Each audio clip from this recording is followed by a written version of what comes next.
No sé si ya debería empezar, pero ahí me avisan si pueden, por favor. Y ya empiezo.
Ok, vamos a comenzar entonces.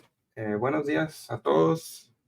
Feliz lunes. Espero que hayan tenido un bonito fin de semana y que estén listos para unas cuantas pláticas que les van a dar clases libres, ¿no? Por estos primeros tres días de la semana. Eh, Vamos a comenzar entonces. Yo les voy a hablar sobre mi experiencia profesional fuera de México, específicamente en Estados Unidos. Yo soy Gerardo Sánchez y pues vamos a comenzar esta plática. Primero que nada, la agenda. Una pequeña introducción sobre quién soy. Después vamos a pasar rápidamente a las experiencias acerca de trabajar en Estados Unidos. Y por último, tips. Tips que se me fueron ocurriendo mientras hacía la presentación, pero no sabía bien dónde ponerlos, entonces pues los puse en una sección de tips. A ver si les sirven. Vamos a ir primero a la introducción. Eh, el viejito se da vueltas. Ok, yo soy Gerardo Sánchez, soy egresado de Ingeniería en Sistemas de Información, ahí en la Universidad de Sonora, de la generación del 2008 al 2012, hace bastante ratito ya. Todavía no estaba construido el edificio del G, por ejemplo, estaban ahí construyendo todo el segundo piso del periférico ahí. Y pues yo me gradué en el 2012. Después hice la maestría ahí mismo en la Unison, del 2014 al 2016, maestría en Sistemas y Tecnología, la MIST. Bueno, maestría en Ingeniería en Sistemas y Tecnología, la MIST.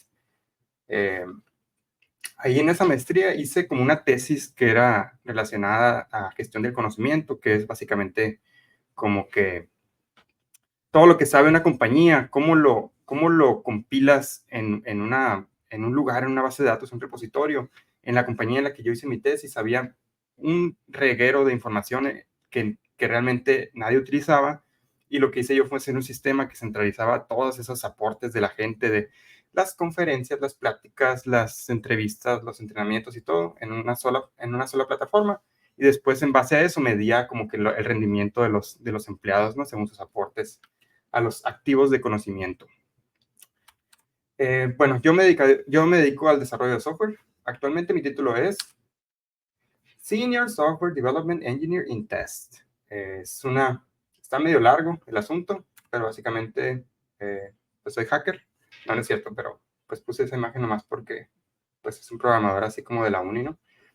El puesto este significa que es un programador que se dedica también a la parte de testing. No sé si les suena la parte de testing, pero aquí lo vamos a ver.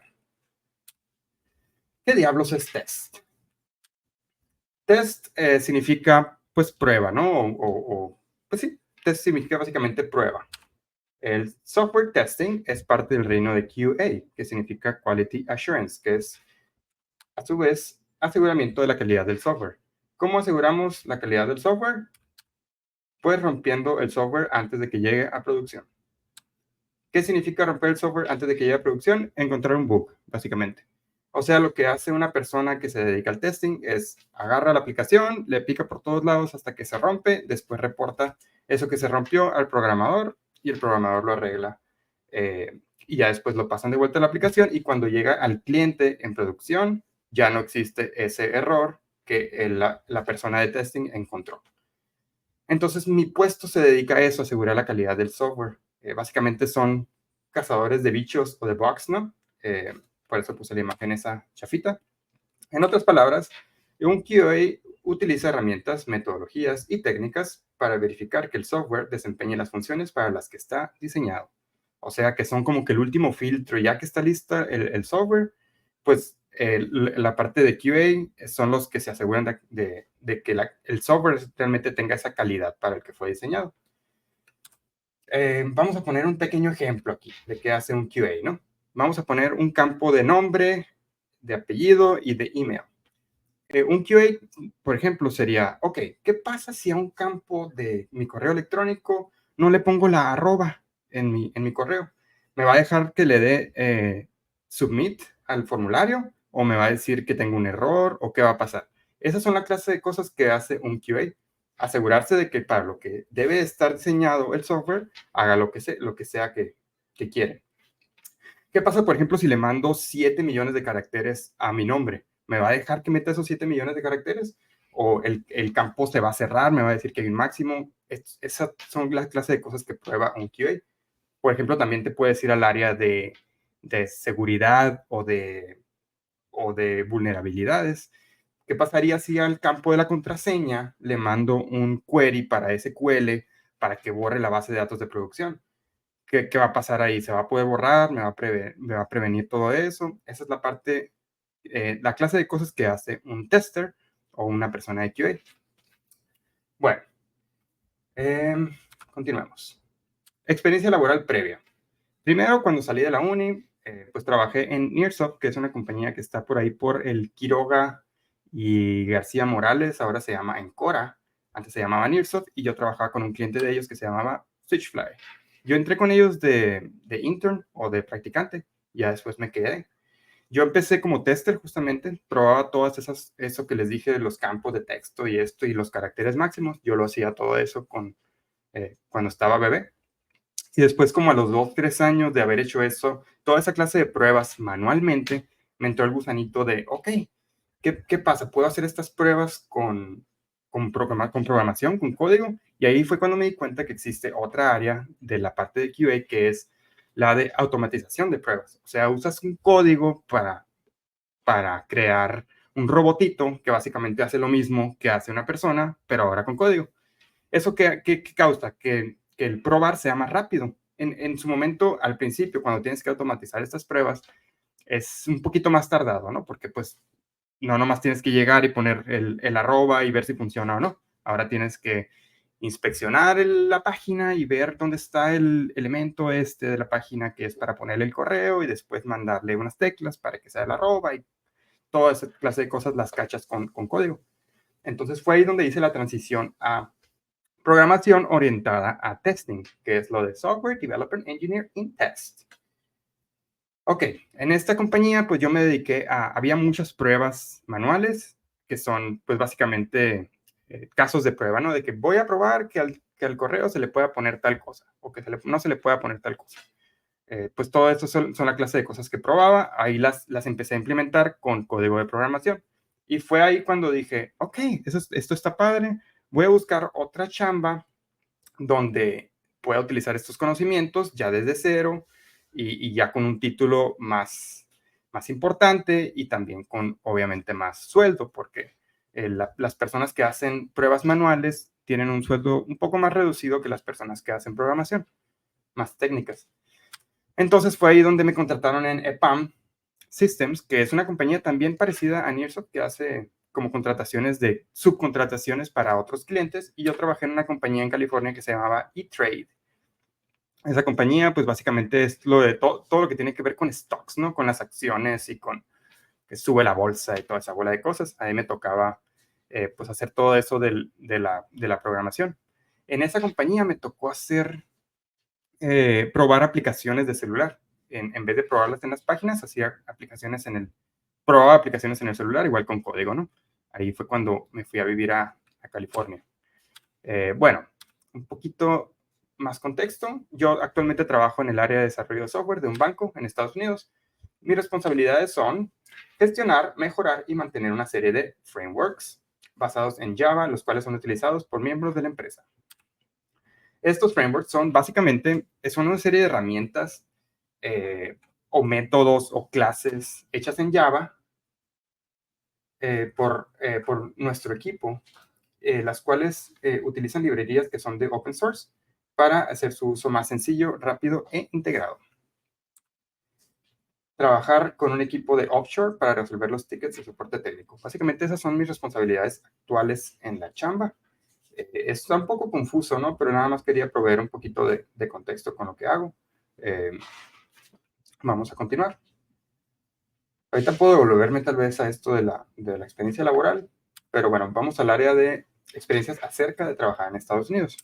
Para empezar, pues ahí está la bandera de Estados Unidos, ¿no? Fue el país al que emigré. ¿Cómo hice ese salto a Estados Unidos? Pues a finales del 2018 fue cuando dije, ay, pues vamos a ver si hay forma de movernos a Estados Unidos y ver cómo funciona la vida por allá y qué tal está, ¿no? Vivir ahí en California.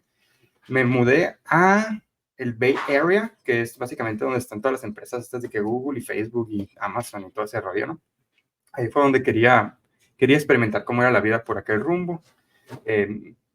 Me mudé a California en el 2018, estuve trabajando en esta empresa de lo de los stocks por unos 2 años y después dije, ay, está muy lejos California para ir a visitar a la familia, vamos a mudarnos a Arizona.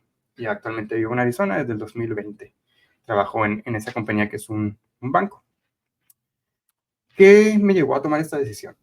Pues personalmente a mí me entró el gusanito de cómo se sentiría vivir en Estados Unidos, porque en aquel entonces era, pues, un lugar tranquilo, sin mucha controversia, como actualmente, pero en aquel momento sonaba como una mejor opción.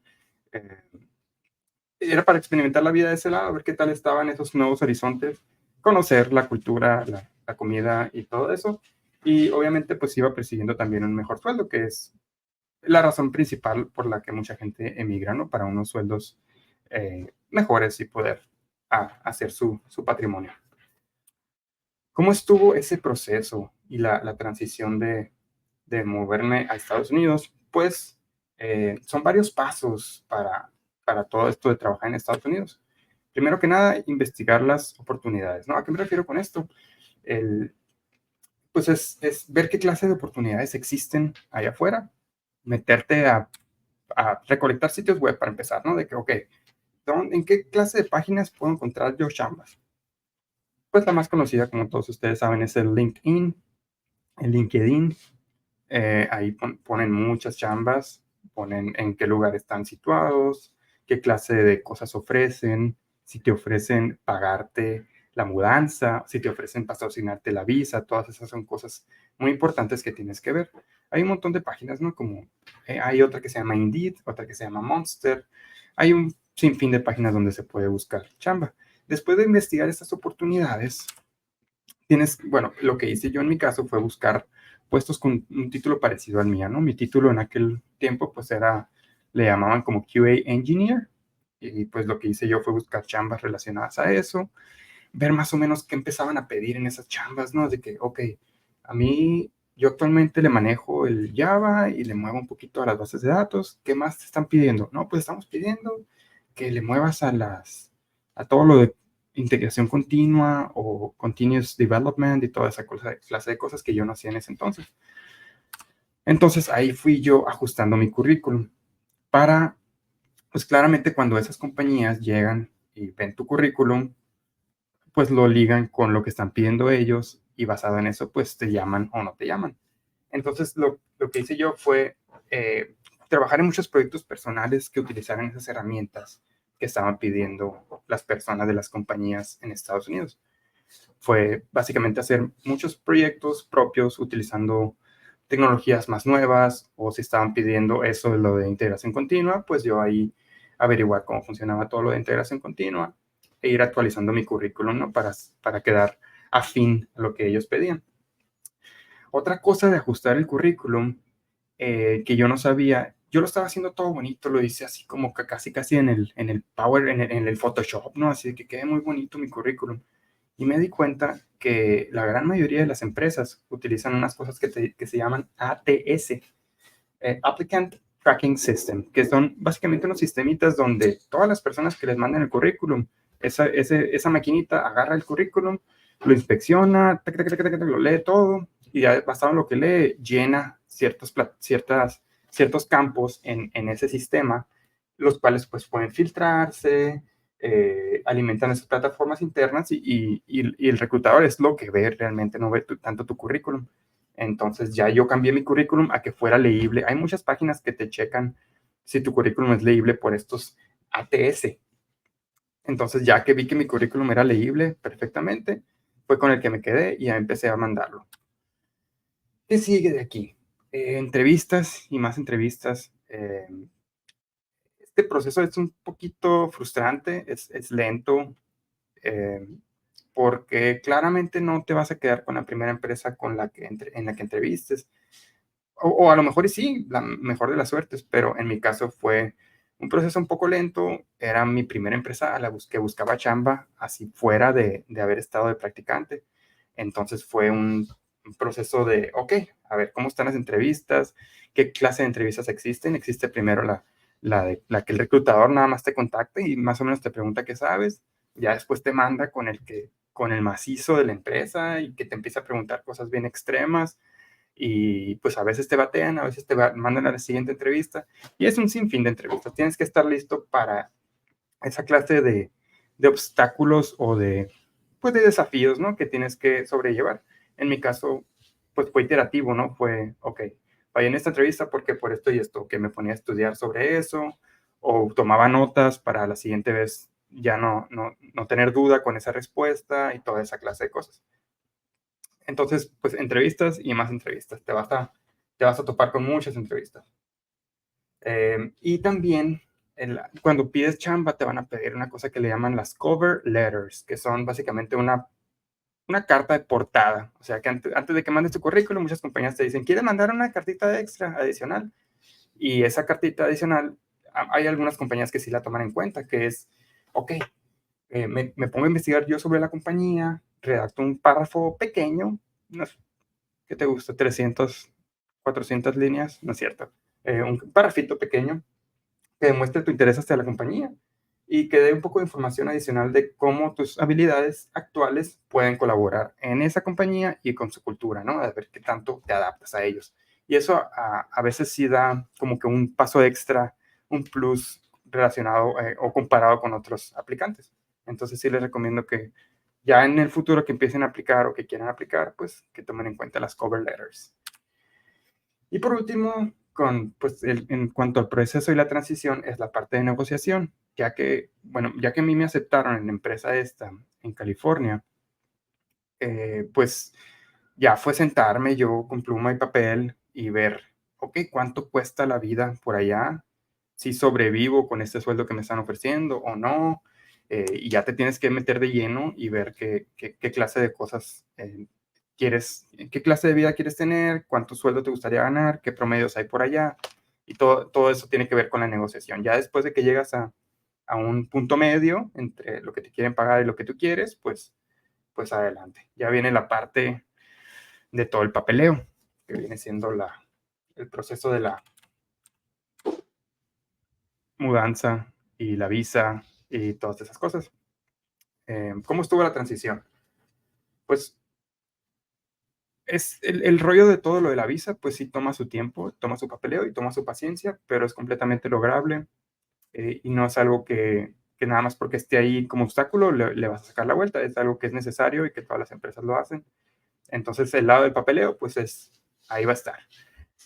Cuando llegas a Estados Unidos, pues te topas también con que, bueno, pues ahora en vez del SAT, ahí están los taxes, ¿no? Y en vez de que llegues al SAT y te diga que tienes que tú sacar tus facturas, pues ahora te tienes que meter a un sistemita y poner cuánto ganaste y cuánto gastaste. Tienes que sacar un montón de identificaciones y las tarjetas de seguro social, un montón de cosas, pero es parte de la transición.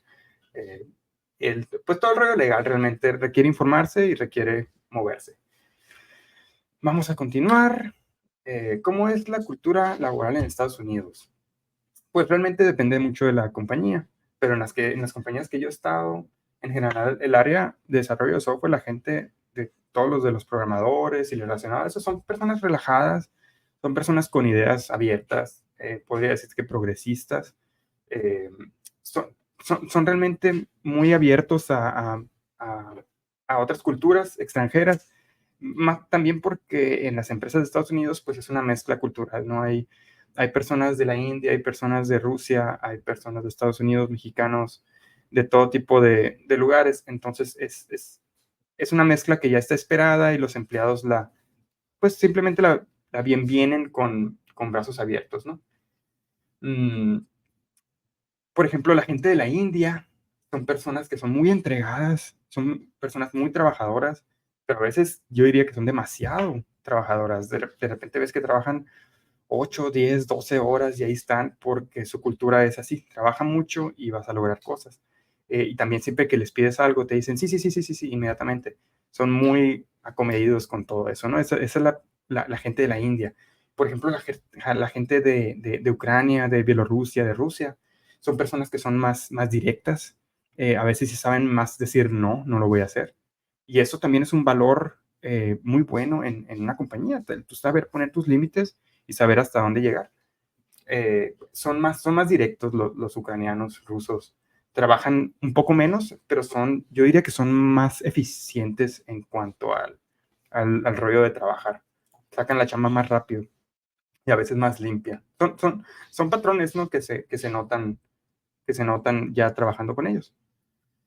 Eh, y pues quería mencionar esto que es muy importante, inglés, inglés y más inglés. Eh, Eso yo diría que es lo más crucial para dar el salto a Estados Unidos, pues moverle mucho al inglés. Tal vez esto lo debería haber puesto en los tips, pero pues ahí está. Necesitan inglés, inglés y más inglés.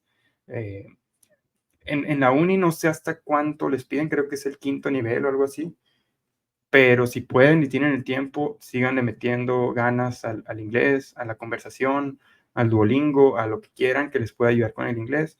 Siempre es un plus, es algo que te suma puntos en una entrevista, claramente que sepas y puedas comunicarte bien en inglés, ya sea escrito o hablado, ¿no? Vamos a seguir a la parte de los tips. Eh, Hay un tip que quería mencionar, es que un reclutador jamás te va a pedir dinero. Suena bien raro esto, pero ha habido recientemente muchas estafas de gente que pide trabajo en Canadá o en Estados Unidos y la misma empresa le dice, ok, bienvenido, ya te aceptamos y todo el rollo. Nada más que para, para continuar con nosotros y para venirte con nosotros a trabajar, necesitamos que nos mandes, no sé, $500 para tu papeleo y de volada, ya mañana viajas. Y sí conozco gente que ha caído y que ha perdido dinero con esas estafas. Entonces quería nada más que mencionarles que tengan cuidado, ¿no? Con un reclutador jamás te va a pedir dinero. Una empresa que te quiera contratar, pues al contrario, en vez de pedirte dinero, va a invertir dinero en tu transición, en tu mudanza y todo ese tipo de cosas. Entonces, no le den dinero a los reclutadores. Otro tip, el tan popular ChatGPT o el Copilot o cualquier cosa de inteligencia artificial. Es una herramienta muy fuerte. No sé qué tantos de ustedes la usan o no la usan, pero la verdad yo sí la recomiendo que se empapen, que vean cómo funciona, que se apoyen. Eh, yo actualmente siento que una inteligencia artificial no sustituye al trabajador, pero sí es una gran ayuda para alguien que sabe preguntar las preguntas adecuadas, sabe leer las respuestas y tomar de las respuestas las cosas más importantes y las que le van a servir para resolver su problema. Entonces sí le recomendaría, apóyense en el ChatGPT, no se cuelguen, pero sí apóyense y pues tomen en cuenta la respuesta que les dan, entiéndala bien, no nomás copien y peguen, porque es algo muy común. Y pues sí, apóyense en esas herramientas, son buenas. No sé si los maestros los dejen usarlo o no, a lo mejor no, pero pues en su casa, cuando les toque un proyecto, pues ahí a la sorda, ¿no? Eh, Otras cosas que recomiendo aprender y que creo que van a ser utilizadas por un buen rato todo lo relacionado a blockchain, las criptos, los NFTs, toda esa clase de cosas, no parece que se vayan a ir a ningún lado y están siendo muy bien pagadas. Entonces, pues sería una buena ruta para que le investiguen, que agarren callo, ¿no? Con todo ese rollo del blockchain. Otro que actualmente se está pidiendo mucho, todo lo relacionado a JavaScript o TypeScript, los frameworks, todo lo de JavaScript. Es un lenguaje que está creciendo muchísimo y que es importante. Yo les recomendaría que lo aprendan, o que si actualmente les dan flexibilidad para que elijan un lenguaje en cuál hacer su proyecto, que le echen un vistazo a JavaScript o TypeScript para ver qué tal, qué tal está y qué puede ofrecerles, ¿no? También Python es algo que si buscas chambas actualmente, muchas chambas te van a pedir Python como el lenguaje de scripting de preferencia, ¿no? Por ejemplo, te van a pedir tu Java o tu C Sharp o tu JavaScript y Python. Muchas veces te van a pedir Python separado, porque es un lenguaje pues robusto y sencillo y muy fuerte. Entonces, pues también para que le echen ahí papel al Python. Todo lo de Machine Learning, pues volviendo a todo lo de ChatGPT, Copilot, todo lo de inteligencia artificial, Machine Learning, es algo pues que viene fuertísimo y no se ve para cuándo va a parar. Entonces son tecnologías que yo recomendaría que aprendan, que se cascareen y que intenten hacer proyectos con ello, que vean que hay, cómo alimentar un modelo de inteligencia artificial, cómo funciona toda esa clase de procesamiento de las super bases de datos que tienen las, los bots estos de inteligencia artificial, cómo se generan las imágenes, toda esa clase de cosas es algo que están pidiendo también mucho las empresas. Y todo lo de computación en la nube, ¿no? Pues está fuertísimo lo de AWS o lo de Azure o toda la bola de Kubernetes o todas las herramientas estas que se usan para lo de la nube, pues son otras cosas que podrían aprender. Continuamos con los tips. Yo opino que las habilidades técnicas no lo son todo. Para eso existen los que le llaman los soft skills. ¿Qué son los soft skills? Pues son realmente actitudes o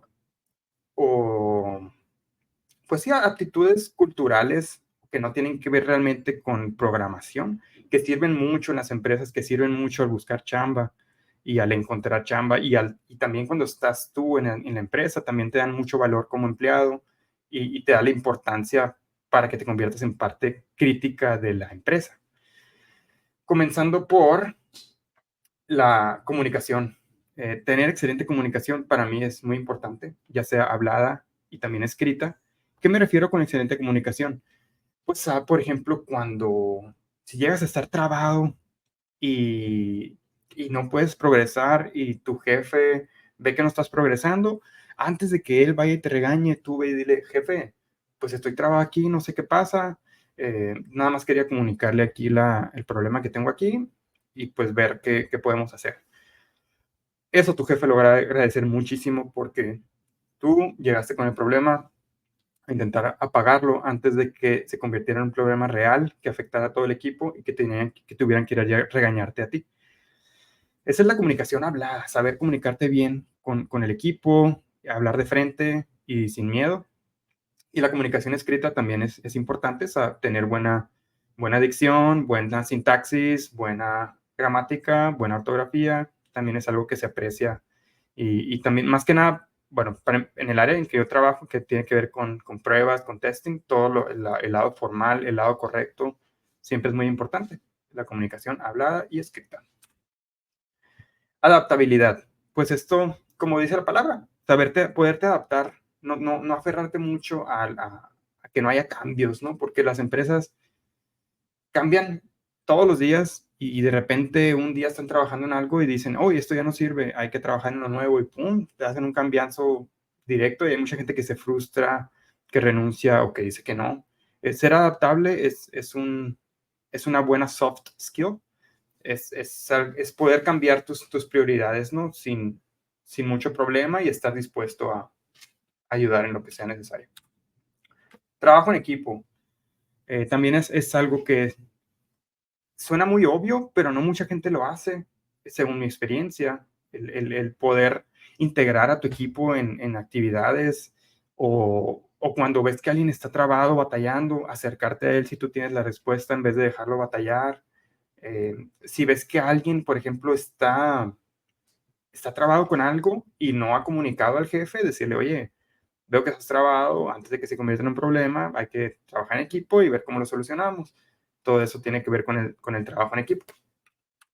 Compromiso, pues, como la palabra lo dice también, si algo, si te asignan algo y tú dices, lo voy a poder terminar en un mes, pues hacer lo posible para que en ese mes salga y comprometerte con tu trabajo y con que salga. Y, y también ser comprometido no significa que te vas a desvivir y vas a trabajar toda la noche porque no sacaste algo, ¿no? Es comprometerte lo más que puedas a la chamba y en sacarla, pero si no, recurres a la comunicación y días antes de que llegue tus 30 días en lo que tenías que hacer esto, pues vas con tu jefe y le dices, no pude terminar, jefe, todavía no son los 30 días, pero pues ahí está, yo no sé si vaya a terminar. Eso tiene que ver también con el compromiso y con la comunicación, todo eso. Una buena actitud que se contagie. También he notado eso, que ser jovial o ser una persona positiva o ser una persona que tenga un buen humor ante ciertas situaciones, se contagia en el equipo, a veces sí, el humor de todo el equipo puede cambiar nomás con una persona que tenga esa buena vibra, ¿no? Entonces yo recomiendo que también trabajen en esa buena actitud, que se contagien. La habilidad para manejar tus tiempos correctamente, pues va de lo mismo, ¿no? De que saber tú manejar tu tiempo y decir, ok, no soy un bebé, no me tienes que estar viendo de cerca, jefe, yo puedo manejar mis tiempos y yo puedo sacar mi chamba en el tiempo que yo dije. Habilidades para resolver problemas por tu cuenta sin acudir al jefe, también es un activo importante. No tiene que ver tampoco con el no acudir al jefe cuando no puedas sacar algo. Simplemente cuando usted estaba en un problema, no vayas directamente con, hey, no puedo hacer esto, sino que métete a Google, date tus golpes de cabeza ahí, a ver qué encuentras, a ver qué sale. Pregúntale a un compañero de trabajo o ve si alguien de tu empresa ya ha hecho algo parecido e intenta pues con esa persona resolver tus dudas. Y pues básicamente es eso, la experiencia laboral que he tenido en Estados Unidos fue un poco breve y pues nada más quería preguntar si alguien tiene una pregunta para mí, yo con gusto se las resuelvo.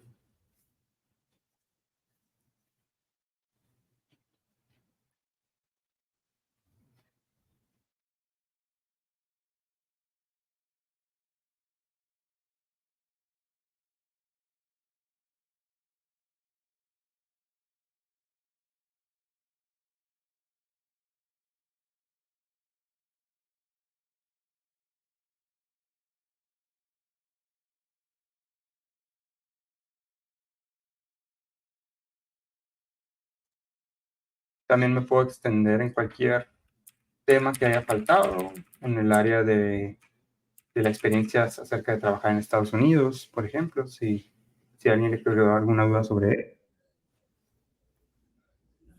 Uno, dos, ¿se escuchan? Sí, se Sí, escucha. se escucha. Yo tengo una pregunta y quería saber más que nada si nos pudieras platicar más a fondo de cómo fueron tus experiencias personales en las entrevistas, qué tipo de cosas te preguntaban, te hacían, ¿cómo le llaman estas? Las pruebas técnicas, ¿qué era lo que te pedían a ti cuando hiciste las entrevistas? Ok, Ok, perfecto. perfecto. Bueno, Bueno, para las para las entrevistas entrevistas técnicas, técnicas, bueno, bueno, para todo el para todo proceso el de proceso de entrevistas en entrevistas en general, general, primero lo que primero tienes lo que que hacer es tienes que hacer mandar es tu mandar tu currículum, currículum, luego lo luego lo checan con checan esa con esa plataforma que plataforma lo que lo procesan los procesan los reclutadores. reclutadores. El El siguiente siguiente paso es lo paso que es le lo que le llaman llaman la la entrevista de entrevista de screening. screening. El El reclutador te va a reclutador te va a contactar, contactar, te va a te va decir, a ok, decir, ok, veo que en tu veo que en tu currículum currículum mencionas mencionas que, que, el, por que por ejemplo, ejemplo, que que trabajaste en tal trabajaste en tal empresa o empresa que o que moviste tal moviste tal tecnología. tecnología. ¿Qué tanta ¿Qué tanta experiencia experiencia tuviste con tuviste con esto? esto? ¿O ¿O qué tal qué tal fue fue esta esta experiencia experiencia relacionada a relacionada a resolver ese resolver ese problema problema que que mencionas mencionas aquí? aquí? Y ya Y ya después después el reclutador lo que va a hacer va a decir, ok, esta persona sí sabe de lo que está hablando, no está mintiendo en respecto a su currículum, entonces vamos a mandarlos al siguiente paso. El siguiente paso puede variar. Es una entrevista un poquito más larga relacionada a la entrevista o te pueden mandar directo a la entrevista técnica. Mínimo en el área de testing, todo lo de pruebas o lo de aseguramiento de calidad, pues las primeras preguntas son relacionadas a teoría, hábilmente. ¿Me puedes decir qué es un caso de prueba? ¿Me puedes decir lo que es un defecto? ¿Cuál es la diferencia entre una vulnerabilidad y una otra cosa? ¿Cuál es la diferencia entre prioridad y severidad en un defecto que encuentras en el software? ¿O cuáles tipos de testing existen? O si es una entrevista para programación, pues vas a llegar y el entrevistador técnico te va a decir, ok, veo que le mueves a Java. ¿Me podrías decir qué es un método estático? Y ya tú le dices, no, pues tal, tal, tal, tal, tal. Usualmente, la segunda entrevista es esa entrevista técnica en la que realmente corroboran que tú sepas de lo que estás hablando. Si dices que eres una persona que estás en nivel senior de Java, pues te van a hacer preguntas más complejas que a una persona que está entrando en Java o que está en el nivel medio. Te van a preguntar cosas más complejas, más técnicas, más profundas también. Usualmente esa segunda entrevista no hay nada de tirar código, nada más es teoría y teoría y también conversar sobre cómo resolverías cierta situación. Por ejemplo, te dicen, ok, si tú eres un programador y quiero resolver un problema que tengo con un project manager que me está pidiendo que haga esta cosa y no me va a alcanzar el tiempo, ¿cómo lo resolverías? Todo eso son preguntas que te suelen hacer para ver si ya te has enfrentado con algún problema relacionado a eso previamente y cómo lo resolviste. Esas son las preguntas que diría yo que son culturales, de cómo actúas ante ciertas circunstancias. Y ya la siguiente entrevista, que usualmente es la última o penúltima, es la entrevista de programación o el task que le llaman, ¿no? Y esa pues es vilmente, a veces compartes tu pantalla, a veces una plataforma. Algunas veces la entrevista es con una persona que está sentada contigo en una videollamada para ver que estás haciendo las cosas y te dice, ok, tenemos esta aplicación aquí y queremos que la pruebes y que crees estos códigos o queremos que este arreglo, queremos que lo ordenes con el método de burbuja y todas esas cosas, o quiero que implementes este algoritmo de Fibonacci de no sé qué. Y ahí pues tú, según la entrevista te van a pedir a veces pseudocódigo o a veces código concreto relacionado al lenguaje de programación que dices que sabes.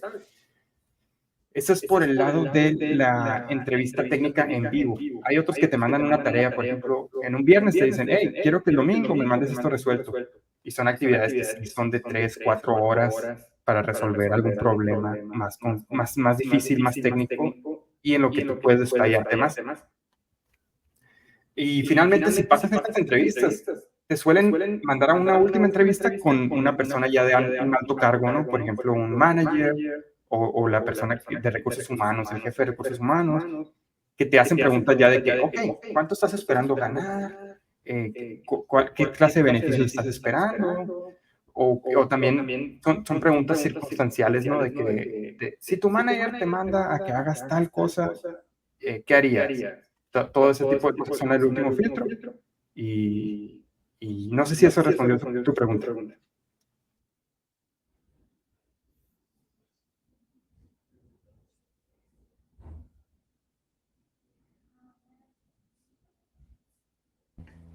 Ahí está.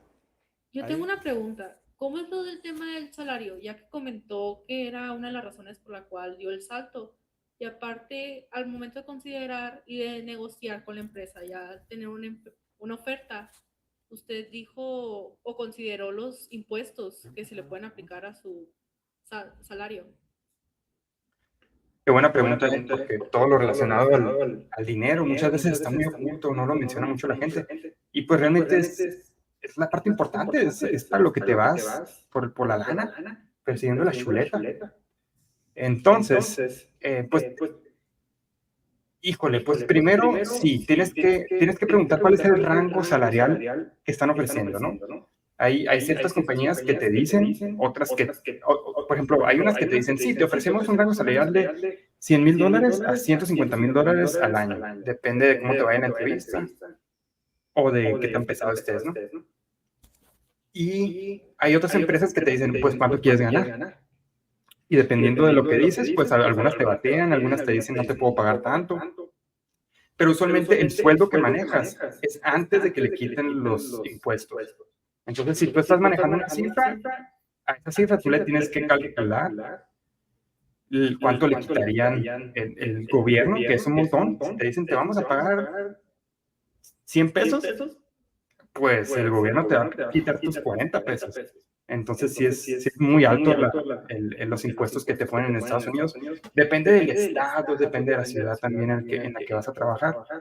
Y todas esas son preguntas que actualmente es muy fácil resolver con el ChatGPT o el Copilot. Le vas y le preguntas, oye, me están ofreciendo un sueldo de $100,000 al año aquí en California.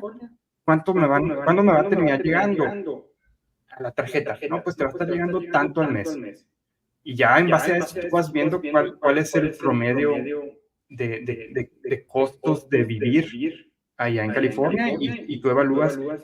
En mi caso, por ejemplo, me ofrecieron una cifra que era muy baja cuando me fui a California y yo con mis argumentos les dije, oigan, pues voy a vivir aquí, siento que la vida es más cara aquí y pues ¿qué se puede hacer? Y ya me aumentaron también la oferta laboral y ya me llenó el ojo y fue cuando acepté esa oferta para irme a California. No sé si respondió la pregunta o si me faltó algún detallito. Hablan por el micrófono, se escucha él. También quería mencionar que cuando yo me fui a aquellos rumbos californianos, pues no era tan común las empresas remotas. También es una opción muy buena actualmente. Ahí tengo ciertos compañeros que trabajan para empresas en Estados Unidos y que les pagan en dólares. Entonces, esa opción está muy buena porque trabajas en México para una empresa de Estados Unidos que te pagan dólares y vives como operador en México. Entonces, esa opción está buena porque claramente la vida por acá es más cara, las rentas, la comida, todo es más cara. Tiene sus pros, tiene sus contras, ciertas cosas de, no sé, la seguridad, infraestructura, lo que quieras, ¿no? Tiene sus positivos, pero si tu enfoque es realmente en ganar mucho, pues puedes buscar una chamba que sea remota, que te paguen dólares, y esa sería una buena ruta para seguir viviendo en Hermosillo como rey. Muy bien, Gerardo. ¿Alguna otra pregunta, muchachos? Acá, ahí vamos. Buenos días. Buenos días. Quería preguntarte más que nada sobre el proceso, pues, de irte, ¿no? O sea, de que cómo estuvo la negociación con la empresa, o sea, de que qué tanto tiempo tardaste, o sea, la empresa te esperó, qué fue lo que hizo la empresa por ti para llevarte, o cómo fue tu mudanza, más que nada sobre tu experiencia. Ok. Pues el lado de la mudanza tomó, en total tomó como un mes. Todo el proceso entre que me aceptaron, que saqué la visa y que me calendarizaron los vuelos y toda esa clase de cosas. A ver. Sí, por ejemplo, yo me fui un 18 de noviembre a California y por ahí del 15 de octubre fue cuando me dijeron el sí. En ese momento ellos me ofrecieron, en la misma oferta laboral te van a mencionar, te vamos a pagar el vuelo, te vamos a pagar la mudanza y te vamos a dar, mínimo a mí, por ejemplo, en aquel entonces me dijeron, te vamos a dar un bono de relocation, algo así se llamaba, relocation bonus, una cosa así, que era como de $10,000 para llegar, asentarte, pagar tu primer mes de renta, tal vez comprar un carrito chiquito, todo lo que implica moverte a un nuevo país. Realmente, pues sí, es intimidante. En mi caso, yo no tenía muchos muebles cuando vivía en Hermosillo, entonces dejé mi vida atrás, eché una maleta y nos fuimos al avión. y allá empezamos desde cero, básicamente. Es un reto emocional al principio, la adaptación a un nuevo lugar, sin gente conocida, sin familia, sin amigos. Pero está muy padre la experiencia también, el hecho de moverte a un lugar nuevo y experimentar una nueva cultura. Pero sí, el hecho de la transición fue como un mes en total. Todo el rollo de la visa, no sé actualmente cuánto tarde. Según yo, hay una forma de hacer como citas de emergencia para moverte más rápido con todo, porque después del COVID empezó a tardar un montón todo lo de las visas. Pero pues sería cuestión ya de en el momento ver con la empresa. Perfecto, gracias. ¿Alguien tiene alguna otra pregunta? Bueno, Gerardo, por mi parte sí tengo una pregunta, ¿no? ¿Qué diferencia has notado en cuanto a la cultura de trabajo de aquí de México y de allá de Estados Unidos? Híjole, en México la cultura laboral es más carrillera, más alburera. Todo ese, el camaraderismo es diferente allá, se tratan con un respeto mutuo, con cierta distancia, también son un poco más fríos, diría yo, en cuanto a compartir cosas personales o irse a pistear después de trabajar, todo ese tipo de cosas. Eso diría yo que es la diferencia cultural, ¿no?, entre una empresa en México y en Estados Unidos. También la barrera del lenguaje es un poquito difícil o complicado de adaptarte, ¿no? Porque si estás en una empresa en México trabajando, pues hablas en español todo el día con las personas. Cuando trabajas, pues a lo mejor en las juntas hablas en inglés, o cuando buscas cosas las buscas en inglés, pero te comunicas en español, resuelves tus problemas en español, tus diferencias en español. En cambio, cuando estás discutiendo a alguien que es nativo en el lenguaje, es un poquito difícil el tú expresarte en un lenguaje que no es el tuyo. Entonces, mi frase muchas veces es, si pudieras saber lo inteligente que soy en español, por ejemplo, ¿no?, de que, ¿qué tan elocuente puedo ser en español? Porque en inglés a veces es difícil expresarte. Entonces, esa barrera del lenguaje a veces es difícil sobrellevarla. Pero pues llega un momento en el que ya te hace clic y empiezas a, como quien dice, pensar en inglés y te sale el inglés por tanto que lo practicas. Y ya el hecho de comunicarte no es tan difícil. No sé si eso resolvió la pregunta. Sí, los tecnicismos, el lenguaje técnico ya de nuestra carrera, ¿no? Nuestra profesión. Sí, claro, todo eso es la diferencia entre las dos culturas. Así es, perfecto. Bueno, Gerardo, vamos a llegar a fin de la plática. Agradezco tu participación. Ahora sí que muchísimas gracias. Muy interesante todo lo que nos veniste a comentar el día de hoy. Y pues te voy a hacer una entrega de una constancia virtual. Luego te la vamos a muchas gracias. allá, ¿no? Bien, en nombre de la Universidad de Sonora, a través de la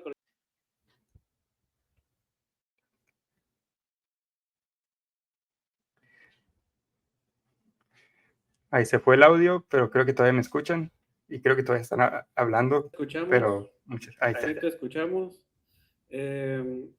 Bueno, perdón. Bueno, esta constancia, Gerardo Sánchez Valenzuela, por la presentación de su ponencia Experiencia Profesional Fuera de México, en este cuarto encuentro nacional en Ingeniería en Sistemas de Información. Muchachos, un fuerte aplauso, por favor. Muchas gracias. Quería mencionar por último que si alguien tiene alguna duda o alguna crisis existencial o algo, ahí le pueden pedir mi correo ahí al doctor José Luis Ochoa, y yo con gusto les ayudo con cualquier duda o con cualquier cosita que quieran preguntar, con confianza. Perfecto. Muchísimas gracias, Gerardo. Gracias, que sigan divirtiéndose con sus clases libres. Un placer estar aquí con nosotros. Gracias. Adiós. Adiós. Bueno, muchachos.